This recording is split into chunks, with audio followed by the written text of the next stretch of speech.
नमस्कार, खबरवाला के इस बुलेटिन में आपका स्वागत है। मैं हूं कमलेश गढ़िया। आज हमारे साथ मौजूद है स्वांसरा विधानसभा से पूर्व विधायक हरदीप सिंह डंग।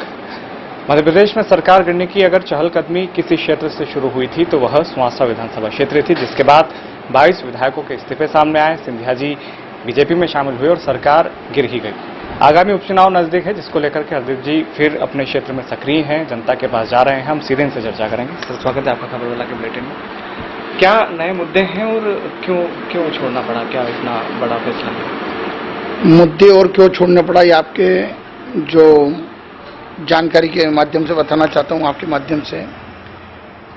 पहली बात तो प्राथमिकता क्षेत्र, कार्यकर्ता और पार्टी, ये तीन बातें होती हैं। एक तो कार्यकर्ता मजबूत हो, पार्टी मजबूत हो और क्षेत्र का विकास हो। ये किसी भी जनप्रतिनिधि के लिए सबसे महत्वपूर्ण बात होती है। और कहीं ना कहीं देखा गया है कि मैंने 5 साल शिवराज सिंह जी चौहान साहब के साथ जो विधायकी करी, उसके बाद 15 महीने जो कमलनाथ जी की सरकार के साथ जो मैंने एक विधायक के रूप में, सत्ता पक्ष के विधायक के रूप में जो कार्य करने का मौका मेरे को मिला, 15 महीने की सरकार में जो इस क्षेत्र को उम्मीद थी, आशाएं थी, अपेक्षाएं थी कि क्षेत्र का विकास होगा, कार्यकर्ताओं का सम्मान होगा।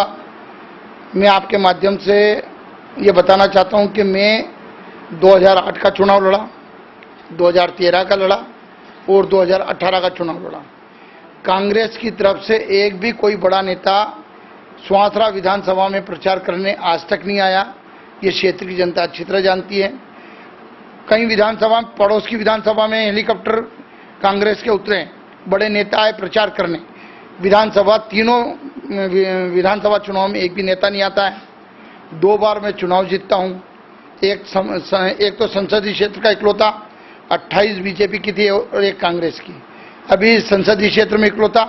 जब मैं जीत के बाहर आता हूं, कोई भी कांग्रेसी लीडर ना तो बधाई देता है, ना कोई जिला कांग्रेस में खुशी का माहौल होता है, क्योंकि कहीं ना कहीं मेरे को लगता है कि वो मेरे को व्यक्तिगत, पार्टी से ज़्यादा व्यक्तिगत मानते थे और वो खुशी का इजहार नहीं कर पाए।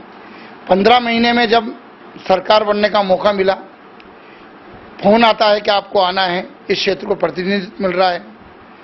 सुबह देखता हूँ लिस्ट में नाम नहीं है। उसका मुख्य कारण ये था कि मैं किसी बड़े पिता का पुत्र नहीं था, और अगर किसी का रिश्तेदार होता बड़े नेता का या किसी अच्छा मजबूत गुट का होता तो शायद हरदीप सिंह डंग को वहाँ का प्रतिनिधित्व इस क्षेत्र को मिलता। और किसी भी क्षेत्र को प्रतिनिधित्व मिलने की गारंटी ये होती है कि वहाँ का कार्यकर्ता मजबूत होगा, वहाँ पर पार्टी मजबूत होगी और क्षेत्र का विकास होगा। कांग्रेस के इन 15 महीनों में इकलौता विधायक होने के बाद भी ना तो उन्होंने पार्टी की सूध ली, ना कार्यकर्ताओं की बात करी, ना क्षेत्र के विकास की कोई बात उनके मन में आई। उसके बाद जब मैंने कहा चलो मंत्री, एक अलग बात है, मंत्री हर आदमी नहीं बन सकता है, क्योंकि अब कहीं ना कहीं जो बड़ी बातें होती है उसमें अपन मंत्री नहीं बन पाए। मैं इसमें खुश था कि मैं चलो सत्ता का विधायक हूँ तो क्षेत्र का विकास कराने में सफल होऊंगा, कार्यकर्ताओं को मजबूत बनाऊंगा।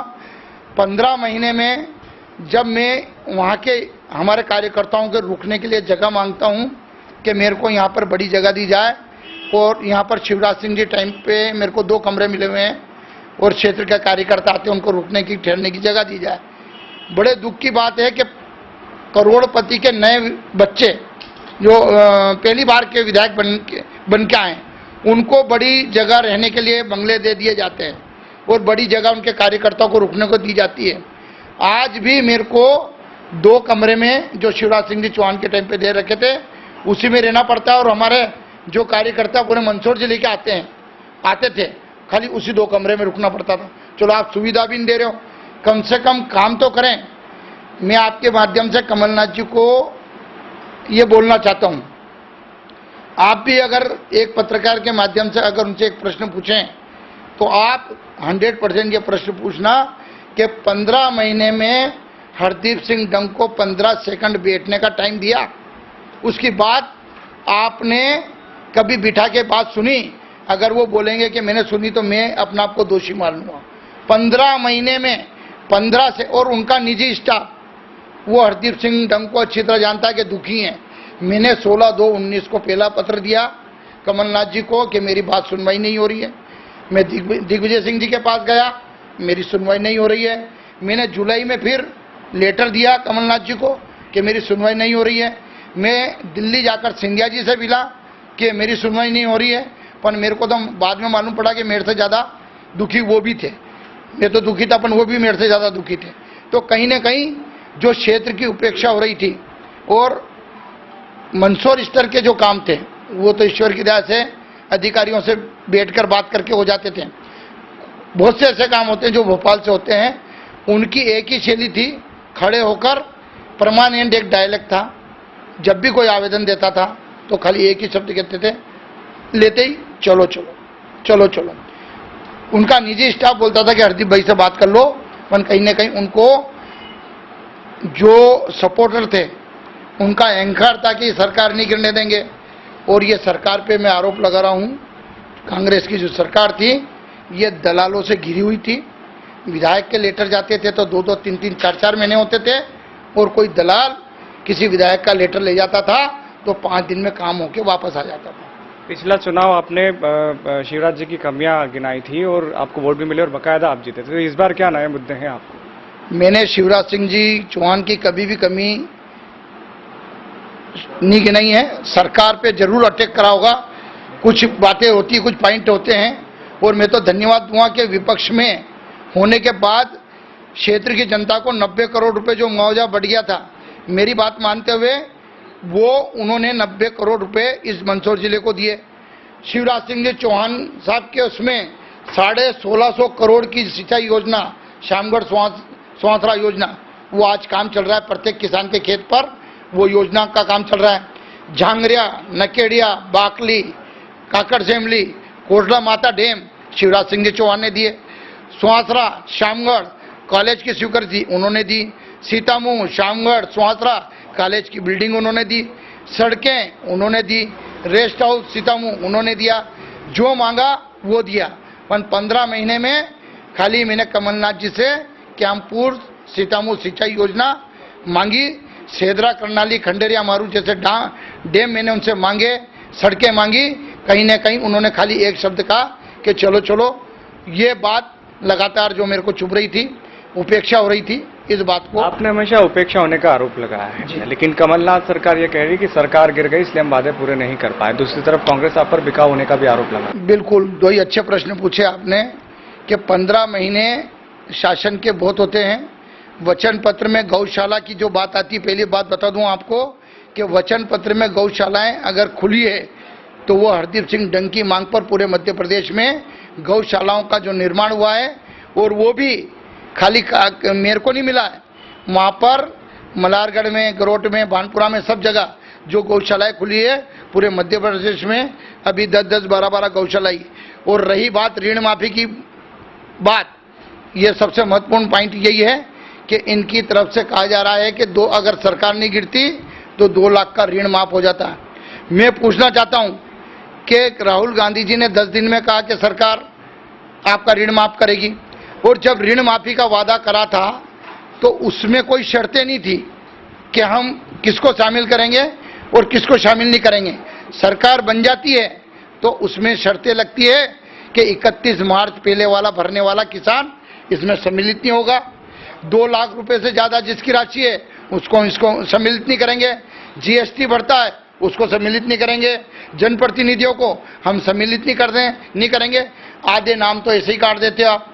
फिर अभी मैंने सीतामऊ में 1 लाख रुपए ऋण माफी का खुद मैंने प्रमाण पत्र अपने हाथ से बांटे, उनके खाते में आज भी राशि नहीं आई। फिर तीसरा धोखा ये कि जिन किसानों का ऋण माफ होना था 10 दिन में, 10 महीने में नहीं हुआ, 15 महीने में नहीं होता है।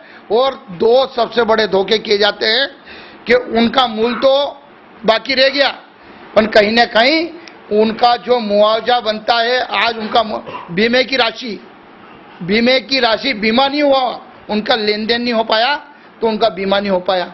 अब आने वाले दिनों में उनको बीमे की राशि नहीं मिलेगी।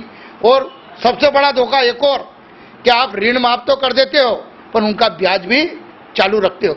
आज उनका ब्याज, एक तो मूल राशि गई और बीमे की राशि भी गई, और सबसे बड़ी बात है कि उस राशि का ब्याज आज लग रहा है। आज बीमे की राशि जो 18 की थी, शिवराज सिंह चौहान ने उसका राशि जमा कराई, बीमे की राशि आती है। पर दुख की बात यह है कि वो बीमे की राशि जो कमलनाथ जी के टाइम पे ऋण माफ होना था, उसका ब्याज आज उनको भरना पड़ रहा है और ब्याज के रूप में वो राशि जमा हो रही है। खरीद फरोख्त का भी एक आरोप लगा था। हाँ, ये भी एक महत्वपूर्ण बात है। एक कहते हैं कि 25 करोड़ लिए, फिर कहते हैं 35 करोड़ लिए, फिर कहते हैं 50 करोड़ लिए, फिर कहते हैं 65 करोड़ लिए। पहले तो ये डिसाइड करें कि आरोप कौन सा लगा रहे हैं, ठीक है ना। फिर अगर लिए तो मैं गारंटी से यहाँ से चैलेंज दे रहा हूँ कि बेंगलोर में मैंने कहा था 5 या 6 तारीख की बात है, गवर्नमेंट कमलनाथ जी की थी। मैंने कहा कि अगर सरकार गिराने की कोशिश विधायक कर रहे हैं और विधायकों ने लेन देन करी है, आपकी सरकार है, आपके गुप्तचर एजेंसी है, शासन प्रशासन आपके पास है, तो आपकी सरकार रहते ये कांड हुआ तो ये बात बताएं कि आपने छापे क्यों नहीं डाले, उन पे कार्रवाई क्यों नहीं करी, उनके मिलने वालों के यहाँ छापे क्यों नहीं डाले। जहां पर आपको शक था वहां पर छापे डालने थे, और आपके रहते आपकी सरकार गिर जाती है। तो आप जैसी सरकार फेल सरकार मैंने नहीं देखी। और मैं तो एक और बात कहना चाहता हूं कि जब छोटी सी चोरी होती है, 2, 4, 5 लाख रुपए की रिपोर्ट होती है, तो वो जंगल से चोर को पकड़ के ले आते हैं, अटैचियां पड़ी है, गुल्लकियां पड़ी है, तब आप 5 लाख में 2 लाख में तो आप पूरी ताकत लगाते हो, और आपकी सरकार करोड़ों रुपए में गिर रही है। तो आपने कार्रवाई करनी थी, मतलब कहीं ना कहीं आप उसमें अगर हुआ है लेन देन तो आप उस पर झूठ बोल रहे हो या फिर कार्रवाई करनी थी। अगर हुआ है तो आपको कार्रवाई करनी थी। और मेरा तो चैलेंज है कि जो आरोप लगा रहा है वो आज भी चैलेंज देता हूं कि या तो आरोप लगाना बंद कर दे या सिद्ध करके कार्रवाई कराए। एक आपके सामने पूर्व विधायक है राधेश्याम जी पाटीदार, उनके सामने आप चुनाव लड़े, जीते भी, उनसे आपसे सामंजस्य बिठाना कितना मुश्किल होगा आपके लिए? ये बहुत अच्छी बात है कि ये संगठन ऐसी पार्टी है, मेरे को तो अभी जो डिफरेंस नजर आया है, कांग्रेस जो पार्टी है वहाँ पर व्यक्तिवाद है, यहाँ पर एक संगठन है, एक डिसिप्लिन है, एक नियम धर्म है। यहाँ पर संगठन से कोई बड़ा नहीं होता है। और राधेश्याम जी और उनके पिताजी नानालाल जी जो एक वरिष्ठ यहाँ के नेता रह चुके हैं, मैं उनके घर पे 2 बार, नानालाल जी जो हमारे इस क्षेत्र का बहुत बड़ा नाम है, उनको बच्चा जानता है, उनसे मैं आशीर्वाद लेके आया हूँ। मैं राधेश्याम जी से भी बिल्कुल मिल के आया हूँ, और उनका ये सब बातें हैं बाजार की, उनकी तरफ से भी कोई दिक्कत नहीं है। और संगठन सबसे बड़ा होता है, यहाँ पर संगठन की ताकत होती है, इसलिए यहाँ पर किसी प्रकार का, और मैं तो मानता हूँ कि जब से मैं आया हूँ, भारतीय जनता पार्टी के प्रत्येक नेता का, कार्यकर्ता का जो प्यार मुझे मिल रहा है, बड़ा प्रसन्न हूँ कि इतना प्यार मेरे को वो दे रहे हैं। कांग्रेस जो है बड़ी तैयारी के साथ आपके सामने चुनाव लड़ने की तैयारी कर रही है, उनको कैसे चुनौती दे सकते हैं आप? क्योंकि शुरू से आप कांग्रेस में रहे हैं, उसके बावजूद जनता ने आपको वोट दिया है, तो आपके पीछे पार्टी भी देखी थी। अब आपने पार्टी चेंज कर ली तो जनता आप पे दोबारा भरोसा क्यों करेगी? कांग्रेस पार्टी है कहाँ यहाँ पर? कांग्रेस पार्टी तो मेरे को लगता है कि यहाँ के जो गांव के कार्यकर्ता कांग्रेस का काम करते हैं, उनको ब्लॉक नहीं जानता, ब्लॉक वाले को जिले वाले नहीं जानते, जिले वाले को प्रदेश वाले नहीं जानते हैं। यहाँ तो व्यक्तिगत कौन किसको जानता है। और रही बात कि यहाँ पर कांग्रेस क्या चुनाव लड़ेगी, कांग्रेस को मैं जानता हूँ कि यहाँ पर पूरा, पहले भी यहाँ पर 7 सीटें बीजेपी की है, और यहाँ पर बीजेपी बहुत मजबूत स्थिति में है। और सबसे बड़ी बात है कि राष्ट्र हित में जो काम नरेंद्र जी मोदी जो कदम उठा रहे हैं, उनका वो चाहे 370 का मामला हो, चाहे राम मंदिर का मामला आज निर्माण प्रारंभ हो चुका हो, सीए का मामला हो, 370 धारा जब वहाँ से हटाई गई तो उसका समर्थन हरदीप सिंह डंग ने करा, राम मंदिर का हरदीप सिंह डंग समर्थन करता है। फिर उसके बाद सीए आता है, जब वहाँ पर दूसरी जगह हिंदुओं के साथ गलत होता है, तो एक यहाँ पर बोलने की ताकत मोदी जी ने दी है। और किसानों की बात, शिवराज सिंह चौहान एक जो किसानों का पुत्र, उनका बेटा माना जाता है, तो ये 2 नेतृत्व हमारे पास इतने मजबूत हैं, चाहे वो नरेंद्र जी मोदी हों प्रधानमंत्री के रूप में, शिवराज जी चौहान मुख्यमंत्री के रूप में हो, और पूरी जो पार्टी का संगठन है उसके बलबूते पे मैं कह सकता हूं कि ये यहाँ पर भारतीय जनता पार्टी बहुत अच्छे मतों से यहाँ पर विजय। अंतिम सवाल है कि उपचुनाव नजदीक है, क्या स्थानीय मुद्दे आप वापस लेकर के जनता के बीच जाएंगे? स्थानीय मुद्दे विकास के मुद्दे होते हैं, कार्यकर्ताओं का सम्मान होता है, और मैं मानता हूं कि अभी तो चुनाव आने वाले हैं, पर आज जो काम जो शैली शिवराज सिंह जी चौहान की है, अभी मुख्यमंत्री के रूप में है, सब जगह आज थोड़ा थोड़ा जो विकास की बहार है वो आने लग गई है। अभी उन्होंने शामगढ़ और सुवासरा में 1 करोड़ की राशि खेल मैदान यहाँ पर भेज चुके हैं।